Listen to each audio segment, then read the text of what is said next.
نشہ ایمان ہوتا ہے، نشہ شراب کا نہیں، عشق مصطفیٰ کا ایمان، نشہ ایمان ہوتا ہے، سراحی دین ہوتی ہے، جوانی کی عبادت بھی بڑی رنگین ہوتی ہے۔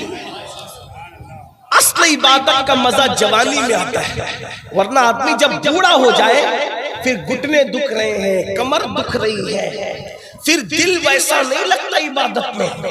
غور فرمائیں، اللہ کے سچے نبی صادق و مصدوق صلی اللہ علیہ وآلہ وسلم نے ارشاد فرمایا، جو جوان صبح کے وقت عبادت کرتا ہے، صبح کی عبادت کرتا ہے، تو آقا فرماتے ہیں وہ صبح کے وقت عبادت کرنے والے جوان کو اللہ بوڑھوں پر ایسی فضیلت عطا کرتا ہے جیسے نبیوں کو اللہ نے عوام پر فضیلت عطا فرمائی ہے۔ نبیوں کی مرسلین کی فضیلت جیسے پبلک پر ہے، عوام پر ہے، ویسے اس جوان کی فضیلت بوڑھوں پر جو صبح کو عبادت، جو صبح کو عبادت کرے اس کی یہ شان ہے، جو راتیں مصلی پر گزارے اللہ اس کو کیا مقام عطا فرمائے گا۔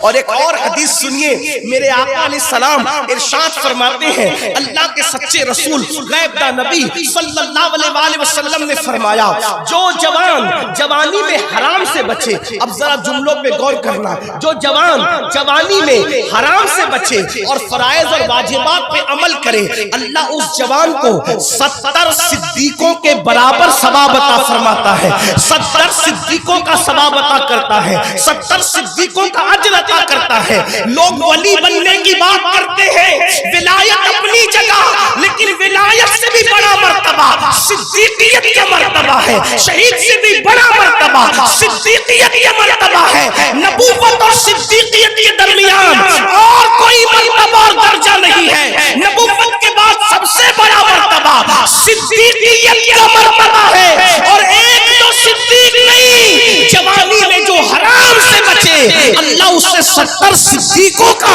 ثواب عطا فرماتا ہے، 70 صدیقوں کا اجر عطا فرماتا ہے۔ صرف حرام سے بچ جاؤ، فرائض اور واجبات کی پابندی کر لو۔ آئیے حرام سے کیسے بچے، کیا کیا حرام ہے، میں چند حرام آپ کو گناتا ہوں، اللہ کرے آپ بچ جائیں۔ صدیق ایک صدیق نہیں، 70 صدیقوں کا اجر۔ اور کون کہہ رہا ہے؟ جلسے کے ناظم نے نہیں کہا کہ لوگ مبالغہ کر جائیں، نہیں، یہ اس نے کہا ہے، میرے امام کہتے ہیں، وہ زبان جس کو سب کن کی کنجی کہے، اس کی نافذ حکومت میں لاکھوں سلام، وہ دہن جس کی ہر بات وحی خدا، چشمہ علم و حکمت پہ لاکھوں سلام۔ حرام سے بچو، جوانی میں حرام سے بچو، فرائض اور واجبات کی پابندی کرو، 70 صدیقوں کا اجر ملے گا، 70 صدیقوں کا اجر ملے گا۔ حرام کیا ہے؟ نمبر 1 گن لیتے چلیں جتنے وقت میں گنجائش ہے، کیونکہ محفل تو جاری رہے گی لیکن مجھے اپنے وقت میں گفتگو تمام کرنی ہوگی۔ لیکن نمبر 1 پہلی چیز جو حرام ہے اور اشد حرام ہے وہ ہے جھوٹ۔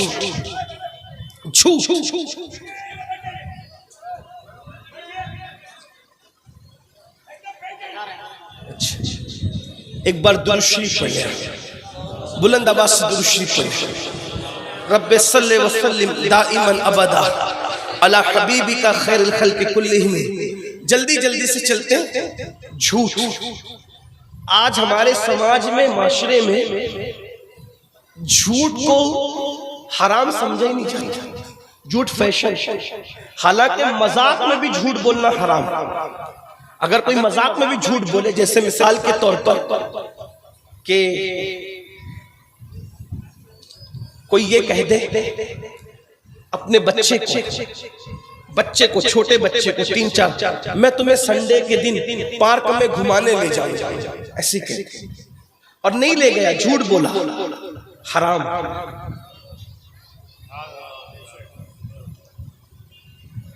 مذاق میں بول دیا، وہ دیکھو عبد الرحمن آ رہا ہے، حالانکہ کوئی نہیں آ رہا تھا، یہ بھی حرام۔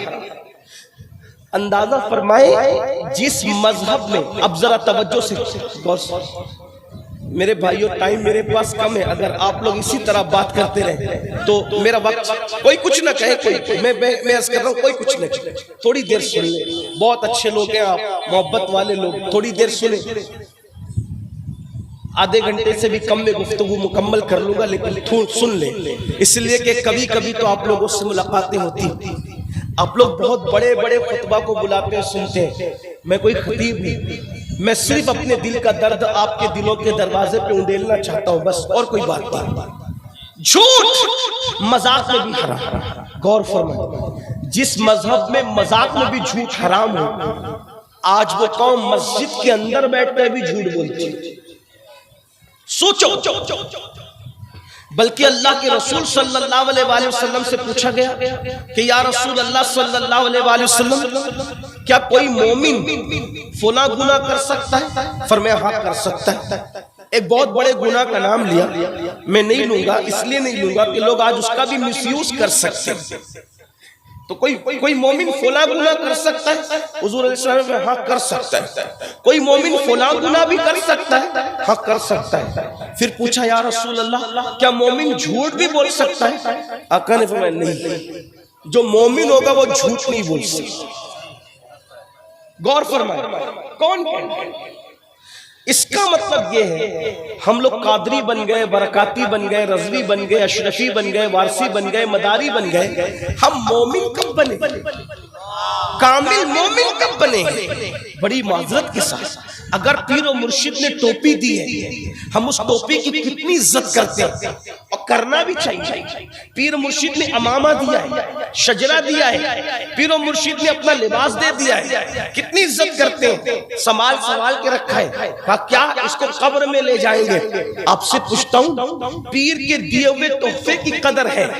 رسول اللہ نے جو شریعت کا تحفہ دیا، اللہ کے قانون کا تحفہ دیا، قرآن جیسا عظیم تحفہ دیا، اس کی ہمارے نزدیک کیا قدر ہے؟ پیر کا شجرہ جتنا قیمتی ہے، اس سے بڑھ کر سارے پیروں کے پیر، پیران پیر کے بھی پیر، محمد رسول اللہ نے تو ہمیں قرآن جیسا عظیم دستور عطا فرمایا، وہ کہاں ہے؟ وہ زندگیوں میں کہاں ہے؟ شجروں کی بالکل عزت کی جاتی اور کی جائے گی، ہم اس کے کبھی مخالف نہیں، لیکن میں تو یہ کہتا ہوں سنیوں سے زیادہ قرآن کی اہمیت کو کوئی سمجھ نہیں سکتا۔ کیوں؟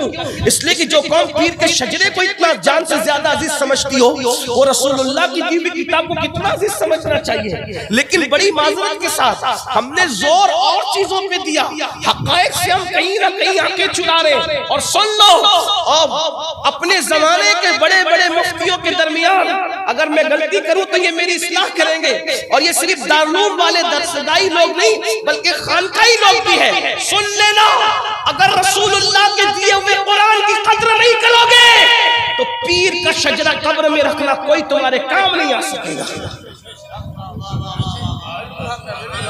قرآن کو چھوڑ دیا، جو قوم قرآن کو چھوڑ دے اللہ کے رسول اس کے خلاف اللہ کی عدالت میں شکایت کریں گے، اللہ میری قوم نے میرے قرآن کو چھوڑ دیا تھا۔ جس کی شکایت شافعی یوم النشور کرے، اس کی سفارش کون کرے گا؟ کون اس کی سفارش کرے گا؟ اور قرآن میں ہے کہ اللہ رب العزت جھوٹوں پر لعنت کرتا ہے، لعنت اللہ علی الکاذبین، جھوٹوں پہ اللہ کی لعنت ہے۔ حدیث پاک میں آیا جب کوئی بندہ ایک بار جھوٹ بولتا ہے تو اس کے منہ سے اتنی بدبو نکلتی ہے کہ ایک میل دور فرشتہ ہٹ جاتا ہے۔ تمہارے ہم نے بڑے بڑے منجن، بہت زیادہ قیمتی جو ہے وہ ٹیوب پیسٹ استعمال کر کے منہ کی بدبو دور کرنے کی کوشش کی، وہ جھوٹ کی بدبو جس سے فرشتہ دور ہٹتا ہے، اس کے لیے کون سی صفائی کا انتظام کیا؟ حرام سے بچو جوانی میں، 70 صدیقوں کا ثواب میں۔ نمبر 2، دوسرا حرام بد نگاہی، یعنی جن جیسے بد نگاہی سے مراد عورتوں کو بے پردہ دیکھنا، یہ بھی لوگ گناہ نہیں سمجھتے، اور یہ بھی سمجھ لے، جان لے کہ جس طرح مردوں کا عورتوں کو بلا عذر دیکھنا حرام ہے، ویسی عورتوں کا مردوں کو بھی بلا عذر دیکھنا حرام ہے۔ قرآن کہتا ہے قُلْ لِلْمُؤْمِنِينَ يَغُضُّوا مِنْ أَبْصَارِهِمْ، مومنوں کو کہہ دو، اے محبوب اپنے غلاموں کو، مومنوں کو کہہ دو کہ وہ اپنی نگاہوں کو نیچی رکھیں۔ آج بد نگاہی جو حرام ہے، بلکہ حدیث پاک میں آیا کہ شیطان کے تیروں میں سے تیر ہے بد نگاہی، یعنی عورتوں پہ بدی کی نظر ڈالنا، عورتوں پر پاپ کی نظر ڈالنا، عورتوں پر گناہ کی نظر ڈالنا۔ کتنے لوگ نظروں کو بچاتے ہیں، نگاہوں کو کتنے لوگ بچاتے ہیں، کتنے لوگ حفاظت کرتے ہیں۔ سید الطائفہ حضرت جنید بغدادی رضی اللہ تعالیٰ عنہ فرماتے ہیں ہو سکے تقوی کی بات، ہو سکے اگر تمہیں دودھ دونے کی ذمہ داری نہیں ہے، دودھ دونا تمہارا کام نہیں ہے، تو ہو سکے تو بکری اور گائے کے تھنوں کو بھی دیکھنے سے پرہیز کیا کرو۔ یہ تقوی سے زیادہ قریب ہے، یہ پرہیزگاری سے زیادہ قریب۔ ایک بار جنید بغدادی سرکار کی بارگاہ میں جوان آ کے کہتا ہے حضرت مجھے نماز میں لذت نہیں ملتی، تو فرمایا شاید تو نے کسی زانی کی آنکھوں میں تک لیا ہے، اس لیے اللہ نے تجھ سے نماز کی لذت کو چھین لیا ہے۔ زانی کی آنکھوں میں تکنے سے نماز کی لذت چھین لی جاتی ہے۔ جو قوم رات کے 3 بجے تک زنا کی فلمیں دیکھے، اس قوم کو نماز کی توفیق کیسے ہو سکتی ہے؟ اس لیے کہ قدرت جس سے ناراض ہوتی ہے اس سے روزی روٹی نہیں چھینتی، قدرت جس سے ناراض ہوتی ہے اس سے عبادت کی توفیق چھین لیتی ہے۔ مسجدوں سے دور ہونے والوں، مسجدوں سے رشتہ توڑ لینے والوں، میں تو لوگوں کو کہتا ہوں کیا دن آ گئے۔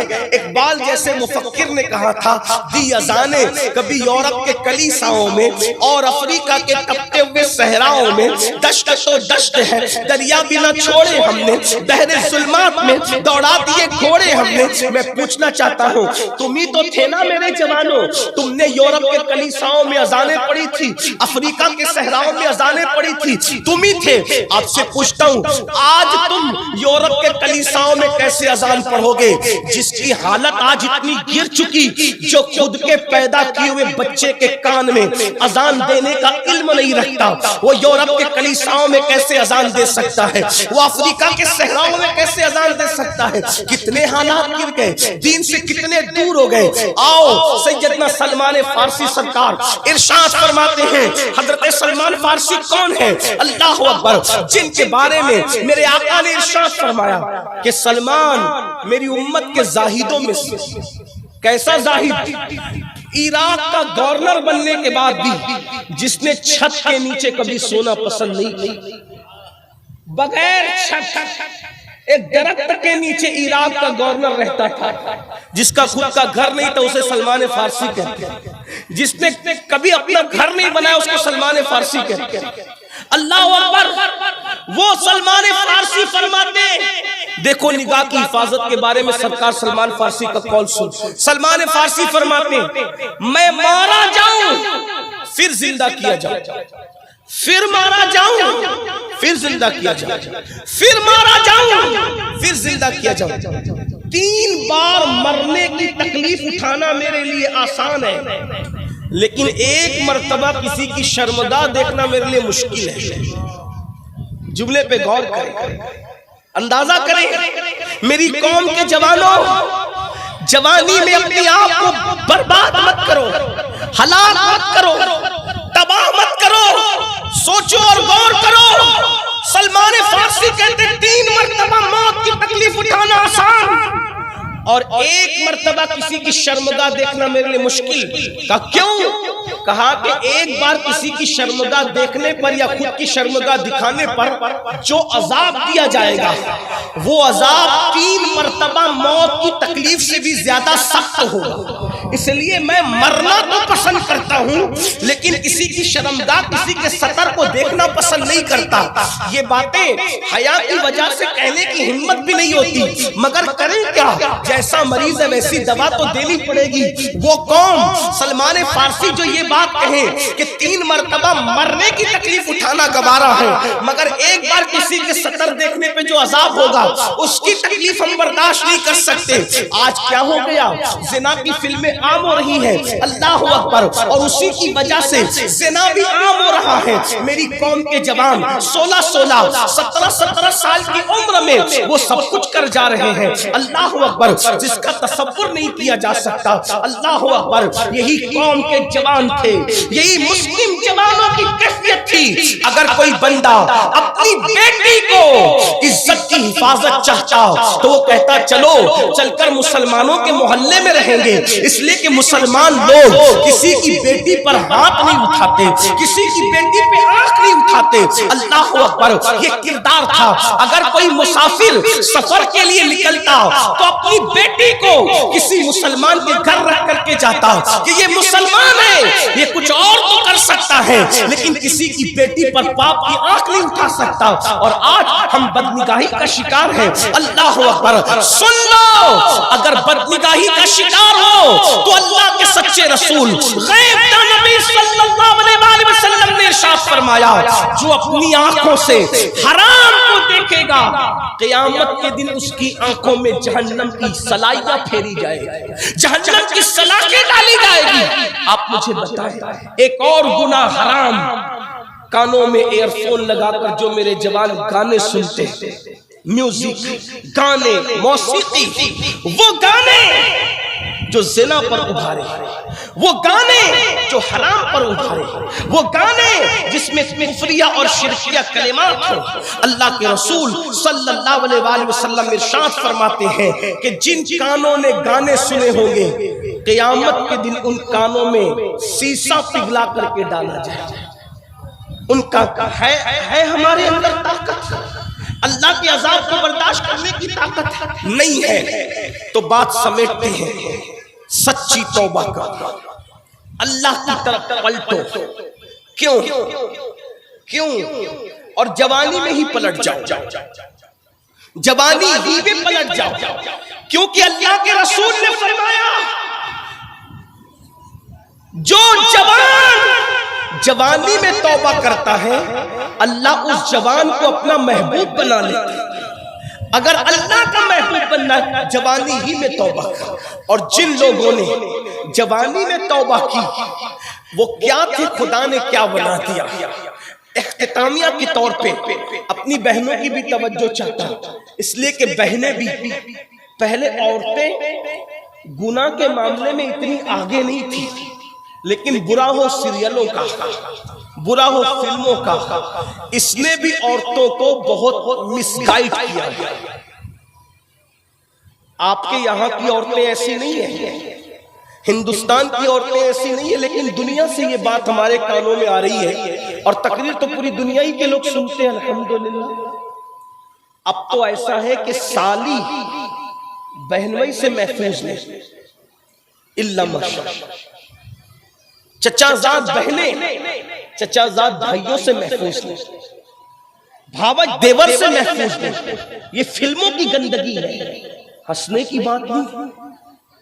ایک دور وہ تھا میرے بھائیوں کہ بھابھی کا چہرہ دیور پوری زندگی نہیں دیکھتے، اور بھابیاں دیوروں کے سامنے کبھی بے پردہ نہیں آتی۔ اور آج تو لوگ کہتے ہیں بھابھی دیور کا رشتہ تو ہنسی مذاق ہے، یہ کوئی اور مذہب میں ہو سکتا ہے، اسلام میں نہیں ہو سکتا۔ اسلام میں تو ہم دیور جانتے ہیں مولا علی جیسے، اور بھاوت جانتے ہیں سیدہ عائشہ صدیقہ جیسے۔ ہمارے مذہب میں تقدس، ہمارے مذہب کی پوترتا کی ہے۔ کیا ہو گیا؟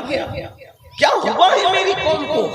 اللہ اکبر۔ یہ سب گندی سیریلوں کی گندگی ہے۔ اپنے گھروں سے سیریلوں کا خاتمہ ہونا چاہیے۔ بہت شوق سے آج قوم کی بچیاں پاکستانی سیریل دیکھتی، ہندوستانی سیریل دیکھتی، اور بچیاں بہت شوق سے کہتی ہندوستان اور پاکستان کے جو سیریل ہیں اس میں گھریلو داستان، کوئی گھریلو داستان نہیں ہے، اس میں افیئر سکھایا جا رہا ہے،